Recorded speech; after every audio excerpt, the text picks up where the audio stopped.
Assalamualaikum warahmatullahi wabarakatuh. Pada video kali ini kita akan membahas tentang konsep dasar proses dan hasil belajar. Konsep dasar proses belajar. Pertama, konsep dasar. Belajar adalah kunci yang paling utama dari setiap usaha pendidikan. Jadi, tanpa belajar sesungguhnya tidak pernah ada pendidikan. Belajar sebagai suatu proses dan belajar hampir selalu mendapat tempat yang luas dalam berbagai disiplin ilmu yang berhubungan dengan upaya kependidikan. Sebagai contoh, psikologi pendidikan serta psikologi belajar. Konsep dasar belajar merupakan kegiatan yang berproses dalam memakai unsur yang sangat fundamental dalam penyelenggaraan setiap jenis dan jenjang pendidikan. Hal ini berarti bahwa berhasil atau tidaknya pencapaian tujuan pendidikan itu amat bergantung pada proses belajar yang dijalani siswa, baik pada saat dia berada di sekolah atau berada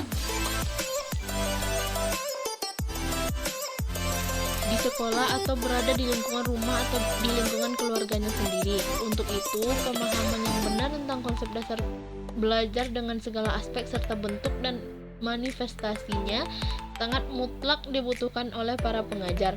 Adanya kekeliruan atau ketidaklengkapan persepsi mereka akan proses belajar dan hal-hal yang berkaitan dengannya mungkin bisa mengakibatkan kurang bermutunya hasil belajar yang dicapai murid. Selanjutnya, definisi belajar menurut para ahli. Belajar menurut teori behavioristik diartikan sebagai proses perubahan tingkah laku. Perubahan tersebut disebabkan oleh seringnya interaksi antara stimulus dan respon. Menurut behavioristik, inti belajar adalah kemampuan seseorang melakukan respon terhadap stimulus yang datang kepada dirinya.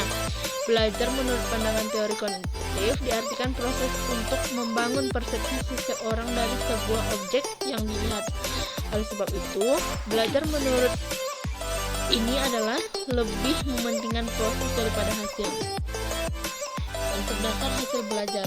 Hasil belajar merupakan tujuan akhir dilaksanakannya kegiatan pembelajaran di sekolah.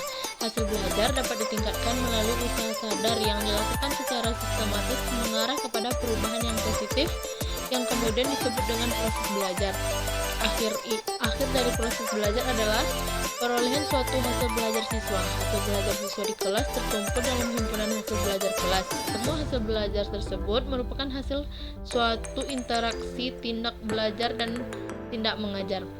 Dari sisi guru, tidak mengajar diakhiri dengan proses evaluasi hasil belajar, sedangkan dari siswa, hasil belajar merupakan berakhirnya penggal dan puncak proses belajar.